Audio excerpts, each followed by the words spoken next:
अर्जुन विषादयोग। कुरुक्षेत्रातील युद्धस्थळावर सैन्यांचे निरीक्षण। धृतराष्ट्र उवाच धर्मक्षेत्रे कुरुक्षेत्रे समवेता युयुत्सवः मामकाः पांडवाश्चैव किमकुर्वत संजय। धृतराष्ट्र म्हणाला, हे संजया, कुरुक्षेत्र या पवित्र धर्मक्षेत्रावर एकत्रित आल्यानंतर युद्धाची इच्छा करणाऱ्या माझ्या आणि पांडूच्या पुत्रांनी काय केले? तात्पर्य: भगवद्गीता हे मोठ्या प्रमाणावर वाचले जाणारे आस्तिकवादी विज्ञान आहे आणि याचा सारांश गीता महात्म्यामध्ये दिला आहे।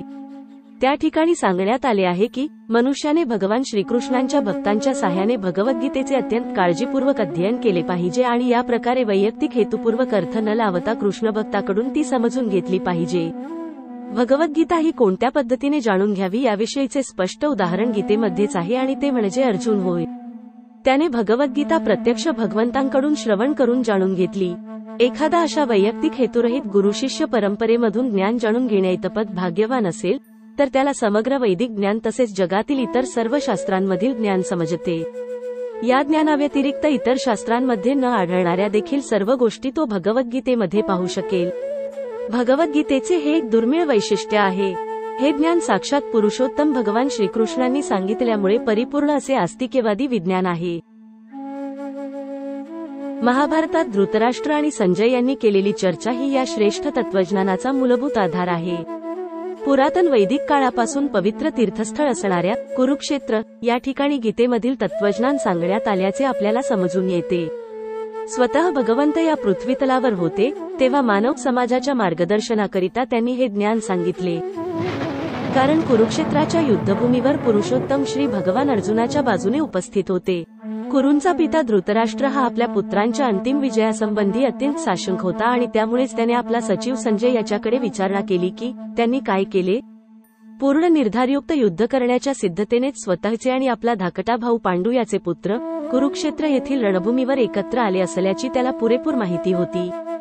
तरीसुद्धा त्याची विचारणा महत्त्वपूर्ण आहे। भावाभावांमध्ये तडजोड व्हावी अशी त्याची इच्छा नव्हती आणि त्याला युद्धभूमीवरील आपल्या पुत्रांच्या विधिलिखिताविषयी निश्चितपणे जाणून घ्यावयाचे होते।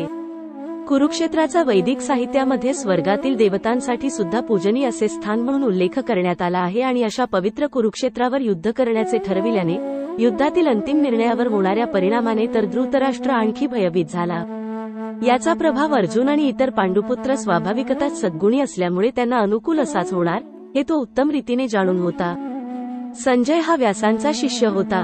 तो जरी धृतराष्ट्राच्या कक्षामध्ये होता तरी व्यासांच्या कृपेने तो कुरुक्षेत्र येथील युद्धभूमी पाहू शकत होता। यासाठीच धृतराष्ट्राने युद्धभूमीवरील परिस्थितीची त्याच्याकडे विचारणा केली। पांडव आणि धृतराष्ट्राचे पुत्र हे दोघेही एकाच कुटुंबातील होते, पण या ठिकाणी धृतराष्ट्राचे अंतर्मन उघडे करून दाखविण्यात आले आहे। त्याने जाणीवपूर्वक आपल्या पुत्रांचा कुरु म्हणून उल्लेख केला आणि पांडुपुत्रांना कुळाच्या वंशपरंपरेतून वगळले। यावरून कोणीही धृतराष्ट्राचा आपल्या पुतण्यांशी म्हणजेच पांडुपुत्रांशी असणारा विशिष्ट संबंध सहजपणे जाणू शकतो। प्रारंभी केलेल्या चर्चेवरून हे निश्चित आहे की ज्याप्रमाणे भाताच्या शेतामधून अनावश्यक तृण काढून टाकले जाते त्याप्रमाणे धर्मपिता भगवान श्रीकृष्णांच्या उपस्थितीत कुरुक्षेत्रावर तृणवत अशा धृतराष्ट्राच्या पुत्रांसहित इतर सर्वांचा समूळ नायनाट केला जाईल आणि युधिष्ठिर प्रमुख असलेल्या धार्मिक वृत्तीच्या लोकांची स्थापना स्वतः भगवंत करतील। धर्मक्षेत्रे आणि कुरुक्षेत्रे या शब्दांच्या ऐतिहासिक आणि वैदिक महत्त्वासोबत हेही विशेष महत्त्व आहे।